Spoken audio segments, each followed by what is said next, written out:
Well, no, I mean, you can see out to... Trying to keep it vague. Sozzles. For anyone interested, we reside... Hi guys, welcome back. Mum is here today. Hi. And we are just going to have a little chat. We're here in her new home. As you know, we swapped. If you don't know, there'll be a link. I never know what side it is. Do you have any idea which orientation? Somewhere up here there's a link to a video where we explain what we did. Basically, we swapped houses or homes. So Mum has been in the caravan. It's basically a week now.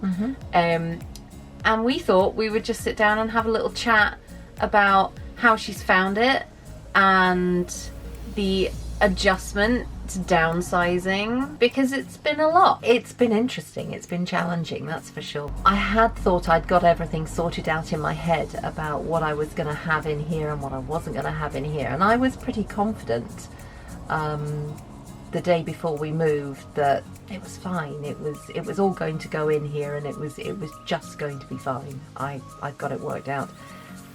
Turns out I hadn't. Moving's an organic thing. It's organic. It grows with you. Or in my case, it needs to, stop growing. Yeah. I had more stuff than I was aware of. I really did. I mean, I had looked at the things that I had in the house, and I thought, yeah, that'll go in that room and that'll go in that room. And it's just, now that I've got pretty much everything in, it's there's going to be more sorting out and throwing away and donating of stuff, that's for sure, because I've discovered I really don't like being cluttered. And maybe it's the effect of the space. You see, in the cottage I have plenty of rooms to spread things out, and in here I don't, and the rooms I do have are small, which is absolutely fine, but you have to adapt to your space.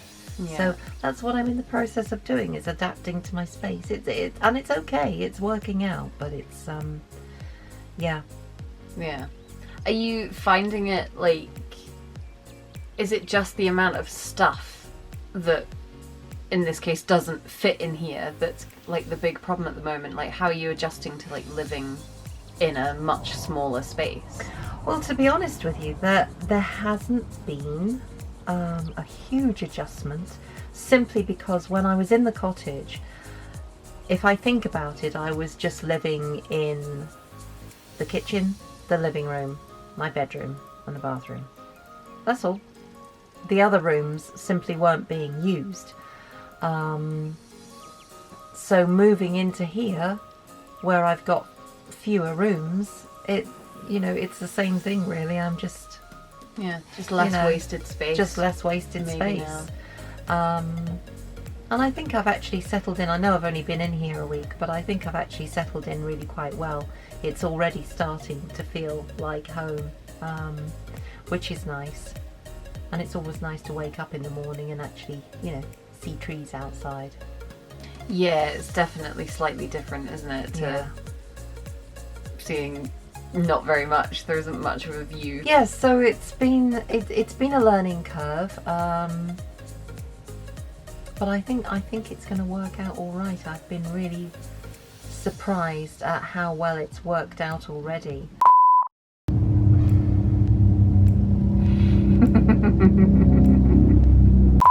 Given the fact that obviously a static caravan has much thinner walls than a stone-built cottage, I mean, the noise from the outside, I mean, obviously I'm very aware of when the wind is blowing, when the rain is raining. I love when the rain rains. Yeah, when the rain rains. Which it does a lot on Skye. And I actually did think that it was going to be quite difficult for me to sleep, and it's not at all. I actually really find myself quite enjoying listening to the weather. Yeah, it's quite nice to be able to hear the weather. It's really messing with me in the house not knowing what the weather's doing. Yeah. Like, I have to look out of a window to figure it out, and I'm like, oh, it's absolutely pissing down, which makes no sense because I can't hear it. Of course, I won't be saying that when it starts to hail in the winter. Well, no, it's very loud in here when it hails. So 1 week in, all going well. Yes.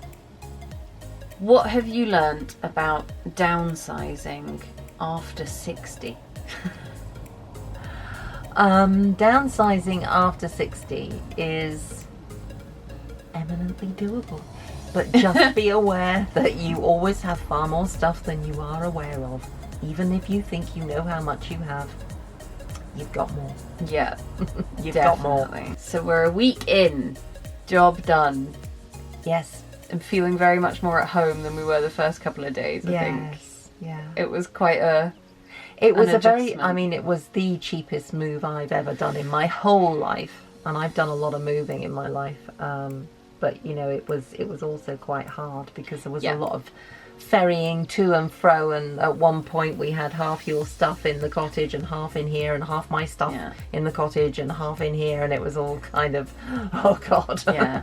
So what we've learned is that professional movers are worth every penny. Absolutely. The next time you move, don't quibble the quotation they give you because it's really hard work. And give the guys a decent tip. Yeah, They've if they're earned it. good at what they do and if they're nice, like look after your movers. Yeah. It's such a hard job. Yeah. And we didn't even have to go very far. No.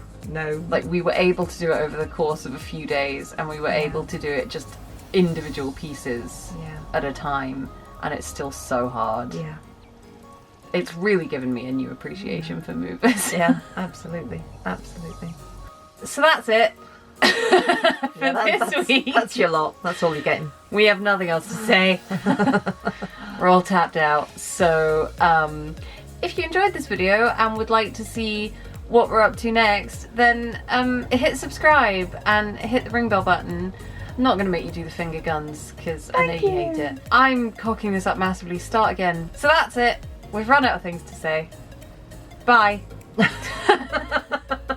No, I jest. If you enjoyed this video and want to see what we get up to next, then hit like and subscribe because it really helps us out. Hit the ring bell button to be notified every time we upload a new video, and we will see you guys in the next one. Bye. Bye.